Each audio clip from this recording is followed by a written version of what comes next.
ষষ্ঠ শ্রেণী বিষয় গণিত অনুশীলনী 5 সরল সমীকরণ 12 নং সমস্যার সমাধান x + 4 = 13। এই সমস্যার সমাধান করার আগে আমরা জেনে নেব একদিকে প্লাস থাকলে অন্যদিকে গিয়ে হবে মাইনাস, একদিকে ইনটু থাকলে অন্যদিকে গিয়ে হবে বাই, অর্থাৎ একদিকে গুণ থাকলে অন্যদিকে গিয়ে হবে ভাগ, অর্থাৎ ডিভিশন বা বাই যেটা বলবো সেটা।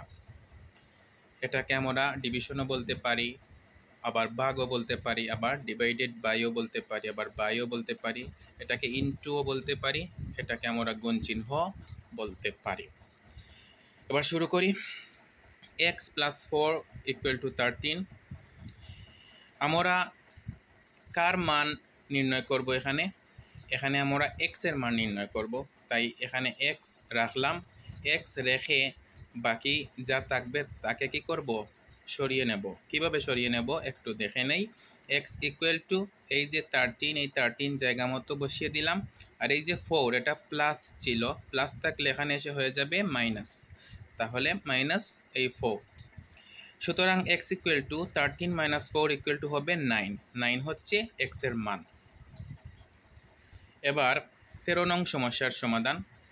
x + 5 = 9 বা x = এই যে 9, এই 9 দিলাম, তারপরে এই +5 এখানে এসে হয়ে গেল -5। সুতরাং x = 9 থেকে 5 মাইনাস করলে হবে 4, অর্থাৎ x এর মান হচ্ছে 4। এটাই হচ্ছে আনসার।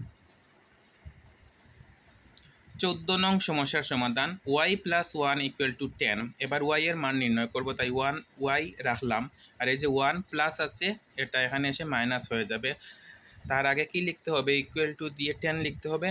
10 আর 1 প্লাস ছিল, এখানে এসে হয়ে গেল -1। সুতরাং y = 10 - 1 = 9, অর্থাৎ y এর মান হচ্ছে 9। এটাই হচ্ছে আনসার। 15 নং সমস্যার সমাধান। y - 5 = 11। এবার y এর মান নির্ণয় করব, তাই y রাখলাম। তারপর ইকুয়াল টু এই 11, 5 মাইনাস এখানে এসে হয়ে গেল প্লাস, অর্থাৎ 11 + 5। সুতরাং y = 11 + 5 = 16, অর্থাৎ y এর মান হচ্ছে 16। এটাই আনসার। 16 নং সমস্যার সমাধান। z + 3 = 15। এবার z এর মান নির্ণয় করব, তাই z রেখে দিলাম। তারপর ইকুয়াল টু, তারপর 15, 3 প্লাস আছে, এখানে এসে কি হয়ে যাবে? মাইনাস। তো এখানে যা প্লাস থাকবে বা মাইনাস থাকবে তা পরিবর্তন হয়ে এখানে আসবে, তাহলে 3 প্লাস এখানে এসে হয়ে গেল মাইনাস। সুতরাং z = 15 - 3 = কি হয়েছে? 12, অর্থাৎ z এর মান হচ্ছে 12। এটাই হচ্ছে আনসার। 17 নং সমস্যার সমাধান। 3x = 12। এবার একটু ভিন্ন। আগে আমরা দেখেছি যে প্লাস বা মাইনাস থাকে, কিন্তু এখানে প্লাস বা মাইনাস নেই। যদি এই যে x বা y, এখানে xও থাকতে পারে, yও থাকতে পারে, বা zও থাকতে পারে, এর আগে যদি কোনো সংখ্যা থাকে আর যদি মাঝখানে কোনো চিহ্ন না থাকে, তাহলে বুঝতে হবে এখানে ইনটু, অর্থাৎ গুণ আছে। তাহলে 3 আছে গুণ অবস্থায়, তাহলে এখান থেকে এখানে এসে কি হয়ে যাবে? ভাগ, বা x = 12/3, কারণ 3 গুণ অবস্থায় ছিল, এখানে এসে ভাগ হয়ে গেছে। সুতরাং x = 12/3 = কি হবে? 4। তাহলে x এর মান হচ্ছে 4। এটাই আনসার। 18 নং সমস্যার সমাধান। 2x + 1 = 9। আমরা এখানে দেখতে পাচ্ছি যে 2 আর x এর মাঝখানে আছে গুণ চিহ্ন, আর তারপর আছে +1। আগে প্লাস বা মাইনাসের কাজ শেষ করতে হবে, তাহলে 2x রেখে দিতে হবে। তাই আমি দিলাম 2x, বা দিয়ে 2x = এই যে 9, তারপর 1 প্লাস ছিল, এখানে এসে হয়ে গেল -1, বা 2x = 9 থেকে -1, অর্থাৎ 9 - 1 করলে কি হবে? 9 থেকে 1 মাইনাস করলে 8 হবে। বা এবার কি হবে? এবার 2 আর x এর মাঝে যে গুণ চিহ্ন আছে, অর্থাৎ 2 গুণ অবস্থায় আছে, গুণ অবস্থায় থাকলে এখানে এসে কি হয়ে যাবে? ভাগ হয়ে যাবে, অর্থাৎ x = হবে 8 আর এই বাই 2। সুতরাং x = হবে 8/2 = 4। 8কে 2 দিয়ে ভাগ করলে হবে 4, অর্থাৎ x এর মান হচ্ছে 4। এটাই আনসার। এবার 19 নং সমস্যার সমাধান 4x - 5 = 11।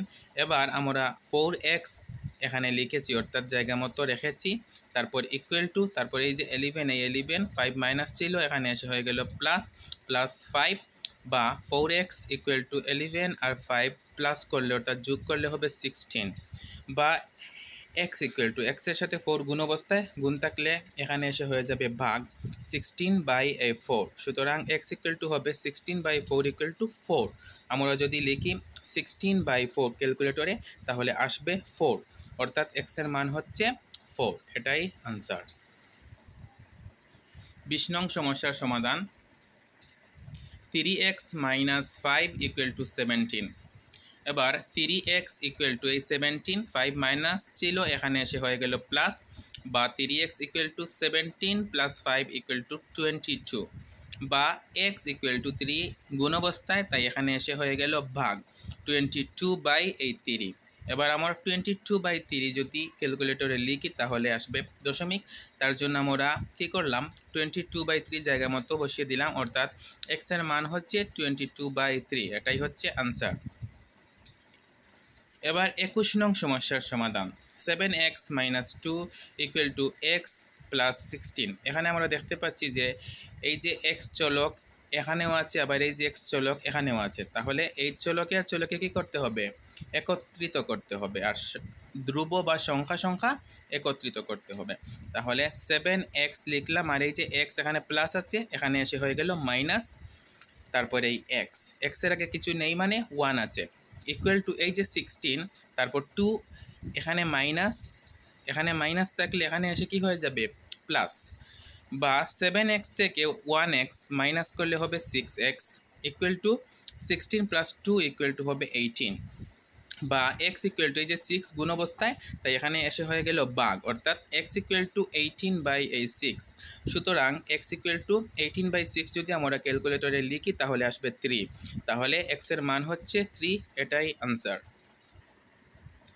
22 নং সমস্যার সমাধান 3 - x = 14। এবার আমরা দেখতে পাচ্ছি ধ্রুব বা সংখ্যা আগে আছে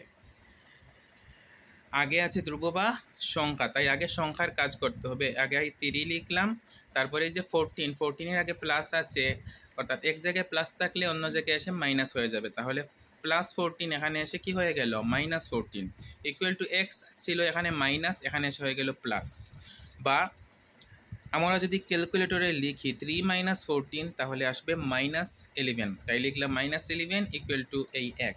সুতরাং x এর মান হচ্ছে এই -11। এটাই হচ্ছে আনসার।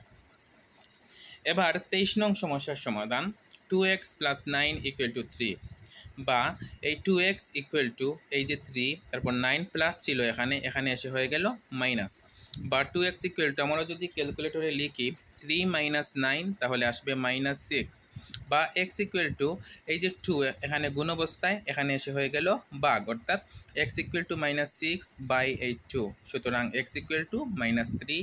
এটাই হচ্ছে আনসার। প্রিয় শিক্ষার্থীরা, এগুলো তোমরা নিজেরা অনুশীলন করার চেষ্টা করবে।